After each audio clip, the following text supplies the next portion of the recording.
Bonjour à tous, bienvenue sur Retex Mag 77, votre magazine du retour d'expérience. Avant d'attaquer le thème du jour, s'agissant de la première vidéo, je vais vous donner un petit peu la philosophie de la chaîne. On a sur YouTube des vidéos qui sont de très bonne qualité, qui présentent des produits, des fois sponsorisés ou non, mais moi je trouve qu'on a rarement des retours d'expérience sur plusieurs mois, voire sur plusieurs années. Et c'est pour ça que j'ai créé cette chaîne pour pallier un petit peu à ça. Principalement donc des vidéos de présentation de produits que j'utilise au quotidien et que j'utilise depuis un certain temps. Et éventuellement un petit peu des trucs et astuces. Générique, c'est parti.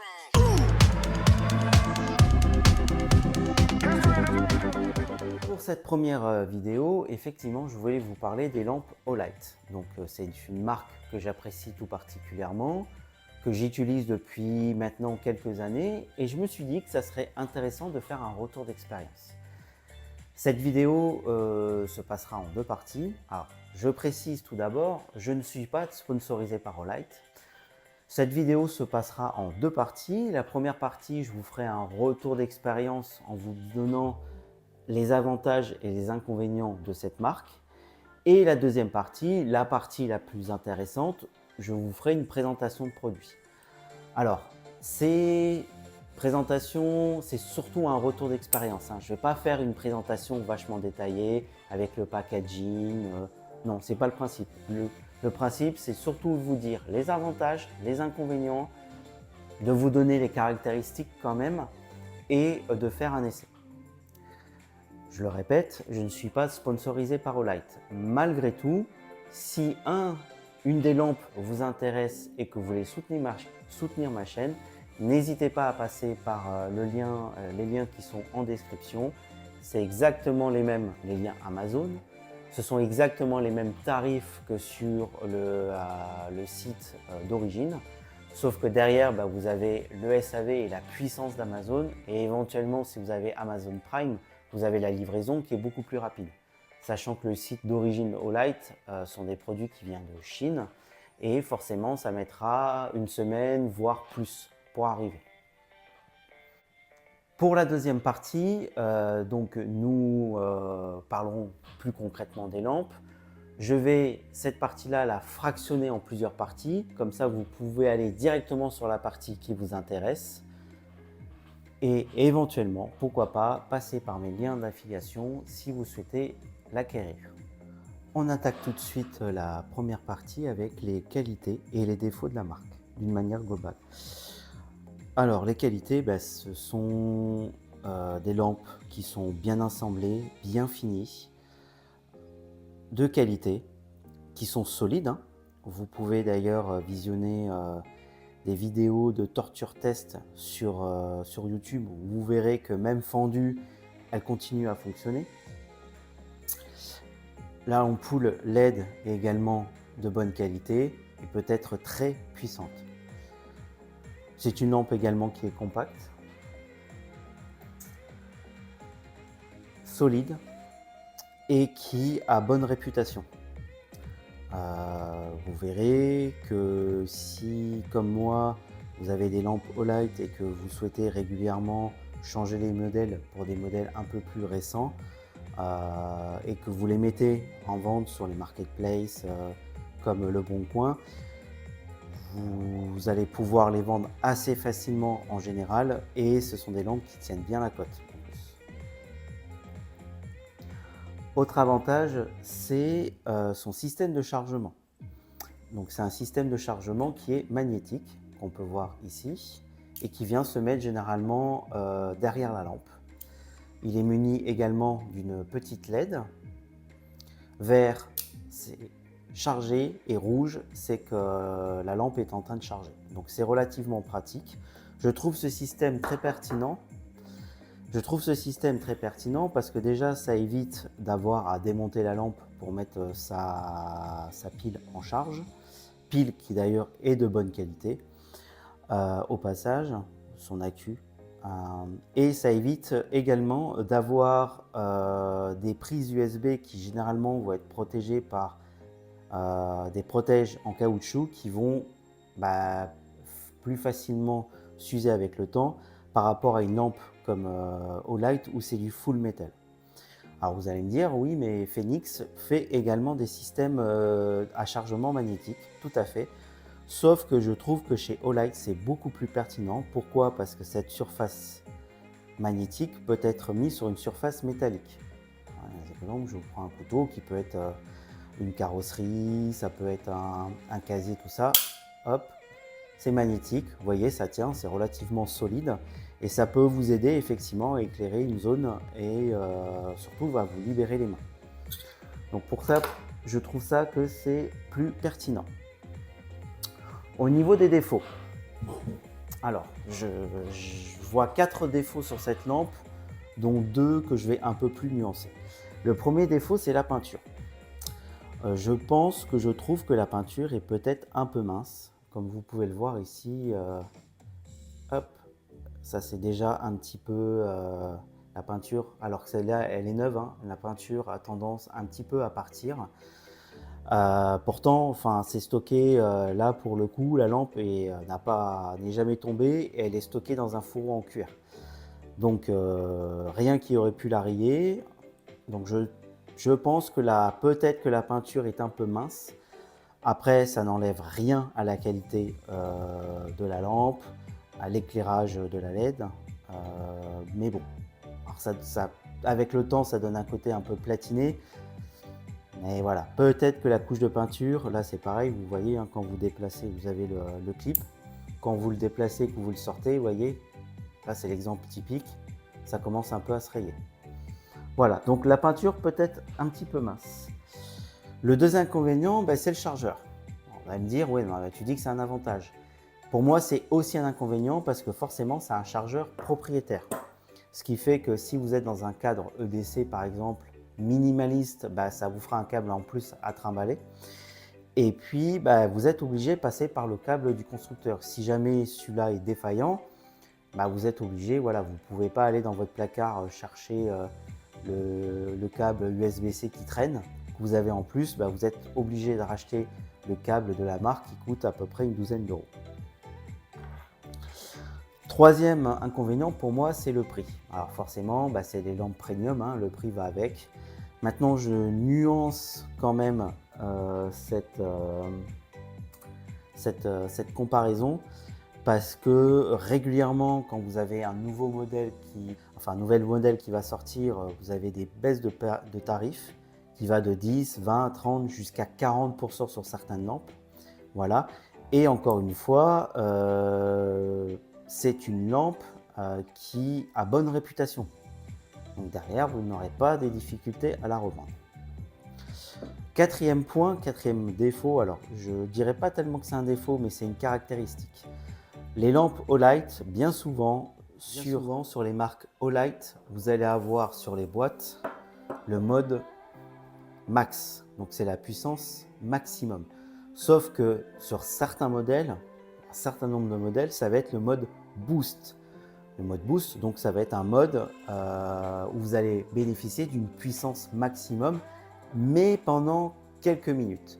Effectivement, les LED sont de très bonne qualité, éclairent très bien, mais forcément derrière, elles chauffent énormément. Et vous avez bien évidemment des systèmes de sécurité, et pour ne pas que la lampe se dégrade, l'intensité va baisser assez rapidement. On est en fonction des modèles entre 1 minute 30 et 2 minutes 30 d'éclairage maximum. Vous avez certains modèles tactiques avec des systèmes de refroidissement ici un peu plus grands. On va être un peu plus sur 5 minutes. Mais c'est une caractéristique à prendre en compte quand vous achetez une lampe Olight. Ne vous fiez pas forcément à la puissance max, au mode boost, mais plutôt au mode high.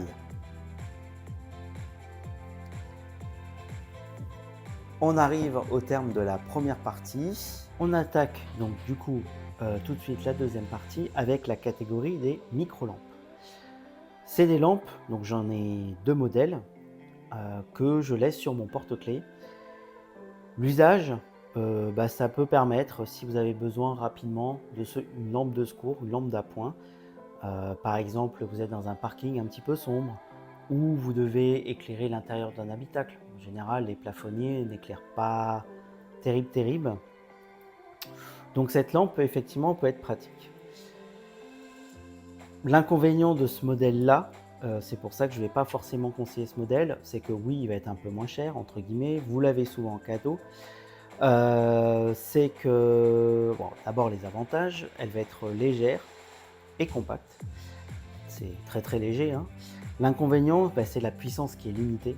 Je vous dis, ça fait 90 lumens. La distance qui est courte et aussi pour moi le gros inconvénient, c'est qu'elle a une pile AAA, elle n'a pas de système de chargement. i32.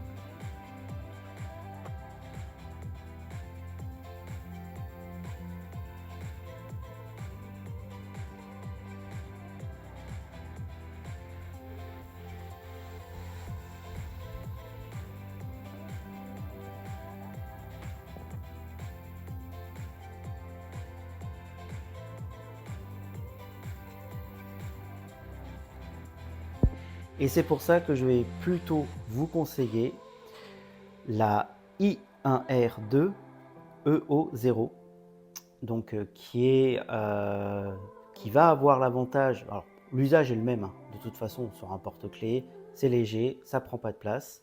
Le gros avantage de ce modèle par rapport à l'autre que je vous ai présenté, c'est son système de chargement. Elle a un système de chargement USB-C qui est quand même relativement plus pratique.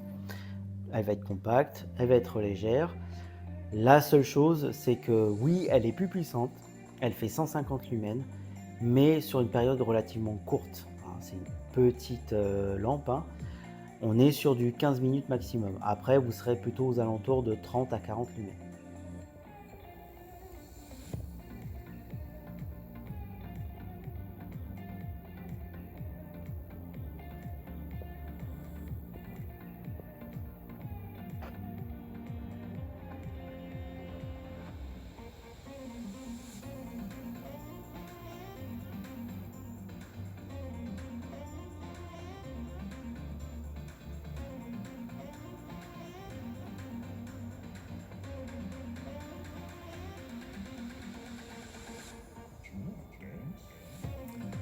Maintenant, je vais vous parler des lampes que j'ai classées dans la catégorie EDC.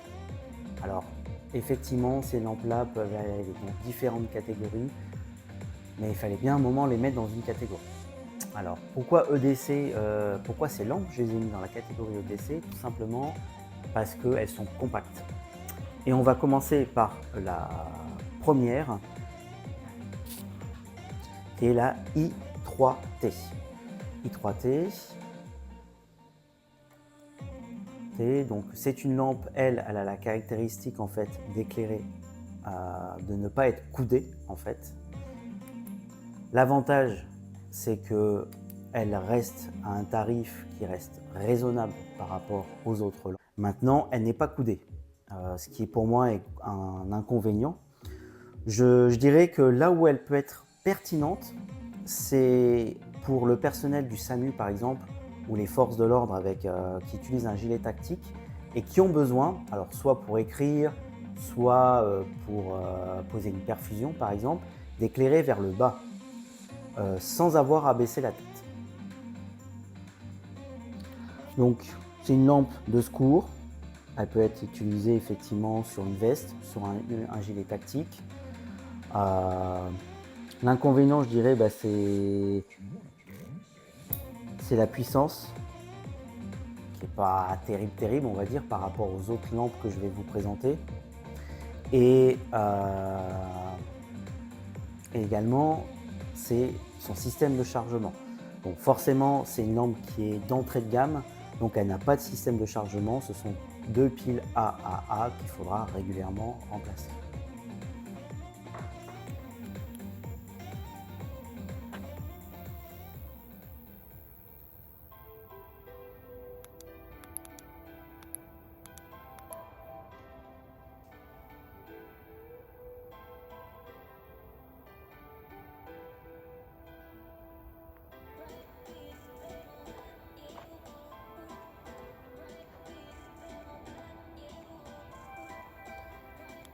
passe à une autre lampe aussi qui est un peu plus, alors elle qui va peut-être être un peu plus polyvalente, qui est la Open 2. L'avantage de cette lampe, c'est qu'effectivement, elle va avoir l'avantage de faire également stylo, comme vous pouvez le voir. Elle est plus puissante, relativement compacte, et en plus, l'avantage, c'est qu'elle se recharge en USB-C, ce qui est relativement pratique. Donc l'utilisation, pareil, hein, service de secours. Là, l'avantage, c'est que la lampe est coudée, donc vous pouvez l'accrocher sur un sac à dos, vous pouvez l'accrocher sur un sac à dos, sur une veste, sur une chemise. Elle va être polyvalente, elle va pouvoir servir pour écrire également. L'avantage que je dirais à cette lampe, c'est qu'elle est légère, elle est polyvalente et rechargeable. Par contre, alors ce que je trouve, moi je lui trouve vraiment un défaut et je trouve que ça enlève de la pertinence à cette lampe. Alors je sais que le système aurait dû être fait autrement. Vous devez écrire. Ça serait peut-être bien pratique d'éclairer la zone où on écrit, quoi. Voilà, pour moi ça me semble logique. Bon, encore une fois, c'est un cadeau. Donc voilà, un bon petit produit polyvalent.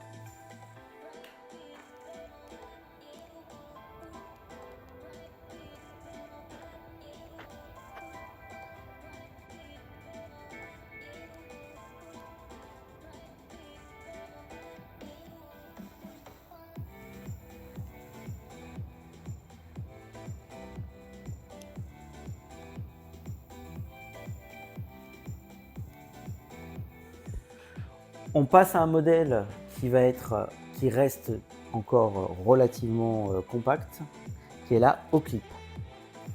Donc l'usage, c'est pareil, hein, un usage EDC. Vous pouvez l'accrocher à un vélo, trottinette, faire de la marche, parce que l'avantage que va avoir ce modèle, effectivement, c'est que l'éclairage est un peu plus puissant et vous avez un mode lampe rouge également. Ce qui est bien, si par exemple vous êtes en vélo ou en trottinette, vous accrochez ça derrière votre sac. Voilà, c'est relativement pratique. L'avantage, oui, elle est compacte, elle est légère et vous avez une lampe rouge. L'inconvénient, c'est la puissance qui reste limitée par rapport aux lampes que je vais vous présenter. Et c'est également l'autonomie, hein. Forcément, vous voyez, c'est une lampe qui est relativement compacte, on va dire. Bien évidemment, cette dernière se charge par un système USB.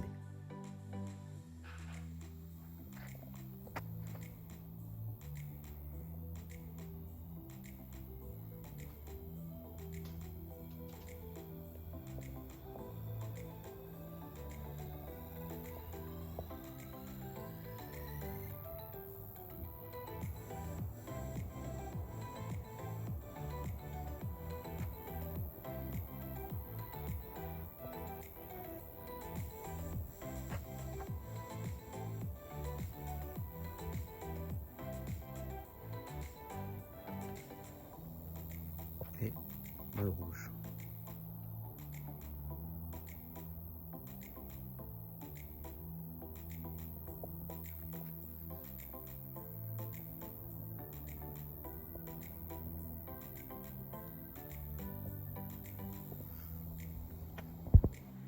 Et enfin, le dernier modèle. Alors là, à mon avis, si vous devez choisir un modèle EDC, c'est bien celle-là, c'est la Perun Mini. Pourquoi elle me semble la plus pertinente? Parce que déjà, elle est coudée. Ça, c'est un gros avantage. Encore une fois, pour être utilisée sur un sac, sur un gilet tactique, c'est quand même plus pratique, entre guillemets.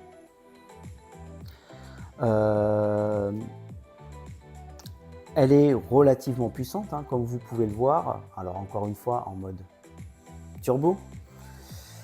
Les inconvénients, je dirais, de cette lampe-là, c'est l'autonomie. Alors la pile, c'est une CR123A. Donc forcément, l'autonomie va être un petit peu plus limitée par rapport à un modèle qui va être un petit peu plus grand. La distance, elle peut... c'est une lampe qui ne sera pas là pour éclairer très loin. Elle va avoir un spectre qui va être relativement large mais à courte distance. Si vous, pour moi, de mon avis, si vraiment vous voulez prendre une bonne lampe polyvalente et EDC, pourquoi? Parce qu'elle est légère, je choisis Serena. En plus, elle est équipée, elle est fournie avec un bandeau, voilà, que vous pouvez mettre, et l'usage devient forcément un peu plus polyvalent. Si vous voulez faire de la marche, si vous voulez bricoler avec, par exemple, ça vous fait une lampe frontale. Donc c'est tout à fait pertinent de fournir ce genre de matériel.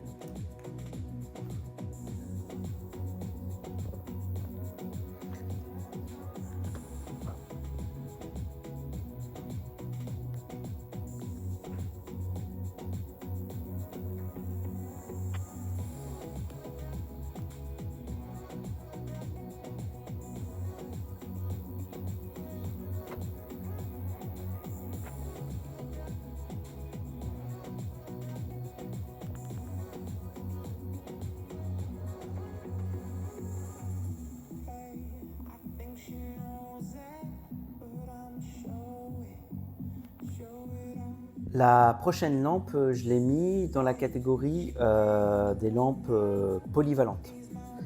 Et c'est la Perun 2. Là, c'est pareil. Pour moi, si vous devez garder qu'un modèle, ça serait celle-là. Alors, je ne l'ai pas mis dans lampe EDC parce que j'estime qu'elle est un peu lourde, entre guillemets, pour ça.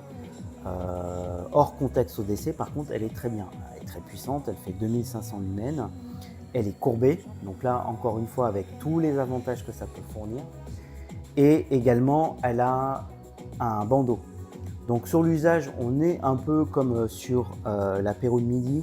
Par contre, forcément, vous avez une grosse batterie à l'intérieur. Vous allez pouvoir l'utiliser le plus longtemps avec des puissances plus importantes. Après, on est toujours sur les mêmes caractéristiques, à savoir un spectre qui est relativement large, mais pas forcément très loin. Ce n'est pas une lampe tactique, attention. La seule chose où je déconseille pour nos amis sportifs, où je déconseille de l'utiliser, c'est dans un cadre de course à pied par exemple. Pourquoi? Parce que c'est une lampe qui est relativement lourde, entre guillemets, elle fait elle fait 161 grammes. Et le souci, c'est la répartition du poids. Vous avez sur le bandeau, le poids est tout à l'avant. Donc quand vous allez courir avec, vous avez votre lampe qui a tendance un peu à secouer. Donc vous allez naturellement resserrer le bandeau, sauf que ce n'est pas agréable pour la tête. Donc ce n'est pas une lampe que je vais recommander pour faire de la course à pied. Maintenant, si vous faites de la marche qui ne dure pas non plus pendant des heures et des heures, pourquoi pas.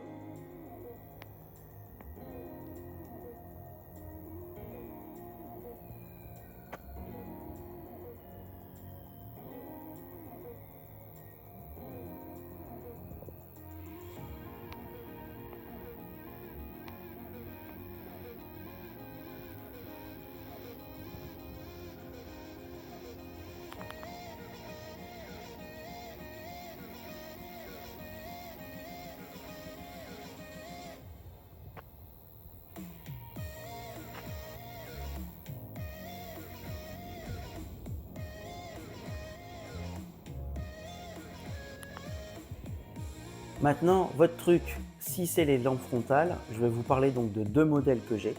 Ça tombe bien, sur un modèle d'entrée de gamme, un modèle haut de gamme, si vraiment vous cherchez plutôt une lampe frontale. Et donc la première que j'ai, c'est la O05S.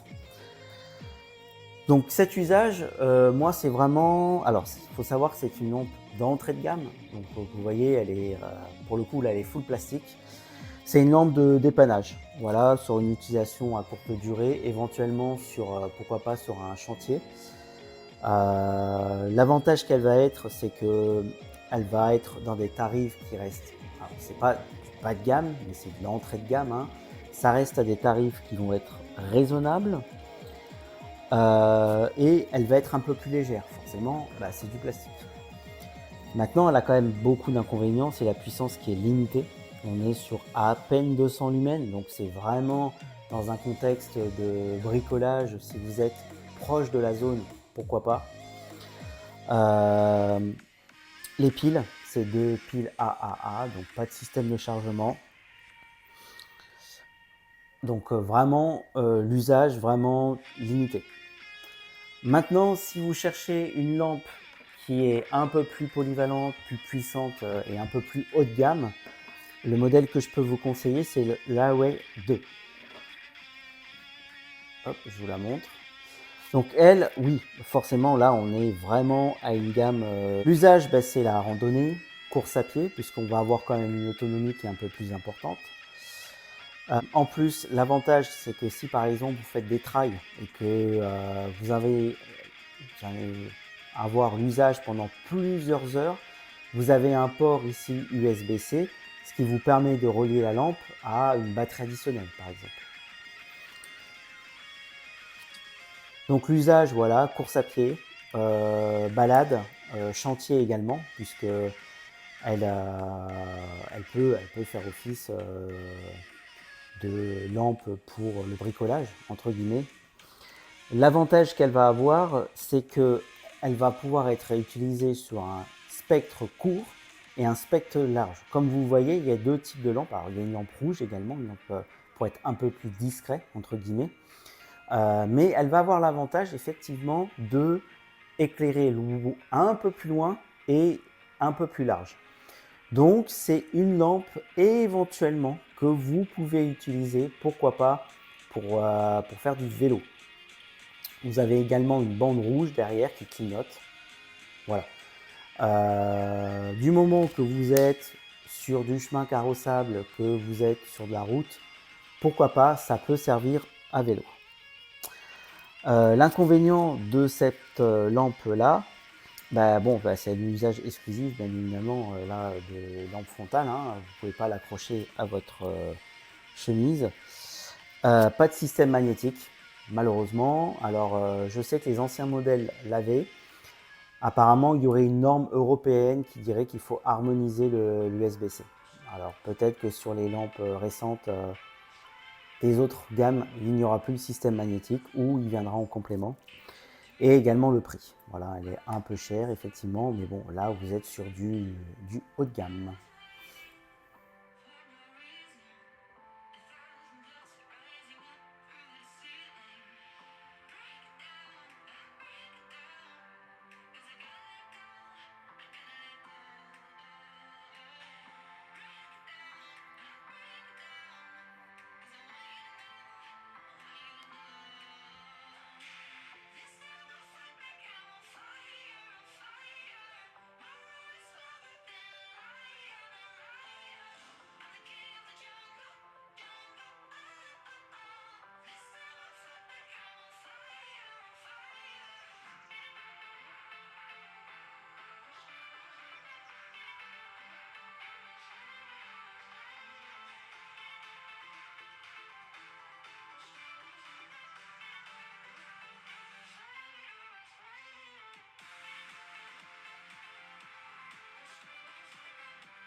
On enchaîne tout de suite avec les lampes de vélo. Donc je vais vous présenter 4 modèles. 2 modèles avant-arrière d'entrée de gamme, ainsi qu'un modèle avant et arrière plutôt haut de gamme. C'est la RN 400. Donc c'est une entrée de gamme entre guillemets. RN 400 pour 400 lumens. L'usage de cette lampe, je dirais qu'elle va pour moi principalement servir de lampe de signalisation parce qu'elle a un avantage par rapport à l'autre modèle que je vais vous présenter, c'est qu'elle clignote. Donc usage, je dirais route, plus route on va dire, ou chemin carrossable. Je vais la déconseiller, on va dire, si vous faites du VTT par exemple sur des chemins qui sont un peu avec des ornières qui sont très cassants parce que la puissance est limitée et la distance également. L'avantage que je dirais pour cette lampe, c'est que elle est clignotante. elle est un peu plus légère et le prix reste un peu plus abordable. L'inconvénient, c'est que forcément la puissance est limitée et son spectre est relativement court en termes de distance.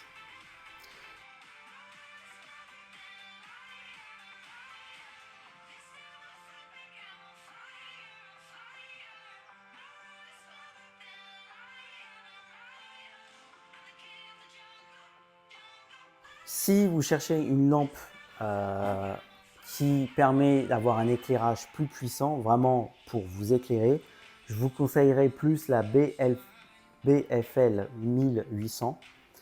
Alors, il existe chez Olight des lampes qui sont encore plus puissantes avec une batterie qui est à part.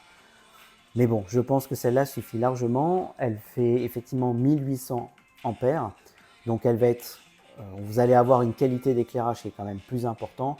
Et sur des chemins qui sont un peu plus cassants avec des ornières, vous allez pouvoir rouler un petit peu plus en sécurité.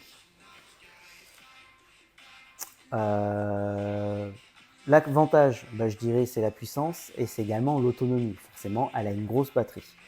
L'inconvénient, c'est qu'elle est lourde, donc il faudra bien la fixer si vous faites du VTT. Et il n'y a pas de mode clignotant.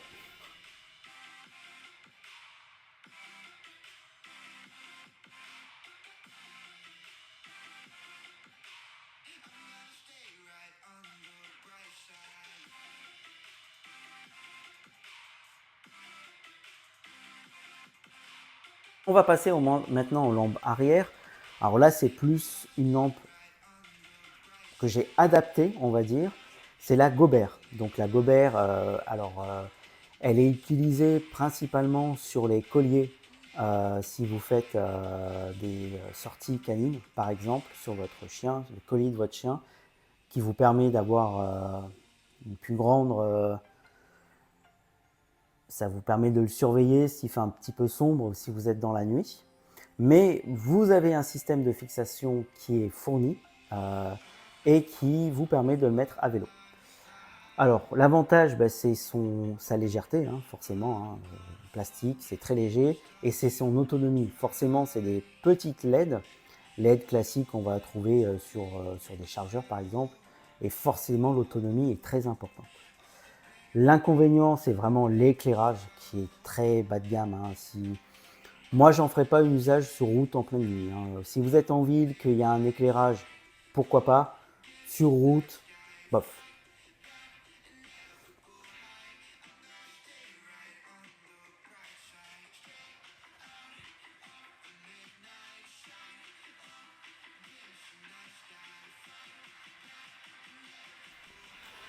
Je vous conseillerais plutôt comme lampe arrière ce modèle-là, donc la RN100TL, qui est quand même plus pratique. Elle va avoir un éclairage qui est plus puissant.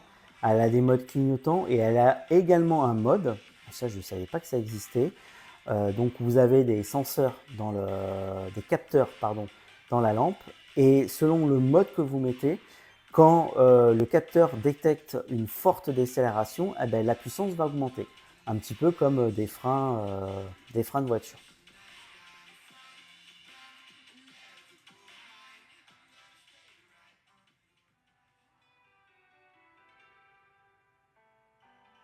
Cette vidéo touche à sa fin. Si vous avez apprécié le contenu, n'hésitez pas à mettre des pouces bleus, ça fait toujours plaisir. Et vous abonner également si vous voulez soutenir la chaîne et voir d'autres contenus. Pour information, si ma chaîne atteint 100 abonnés, je prendrai un des abonnés au hasard et je lui offrirai cette lampe Friendship 2024 neuve, encore sous blister. Donc je prendrai un des abonnés au hasard et je lui offrirai en cadeau cette lampe d'une valeur de 50 €. À bientôt sur ma chaîne.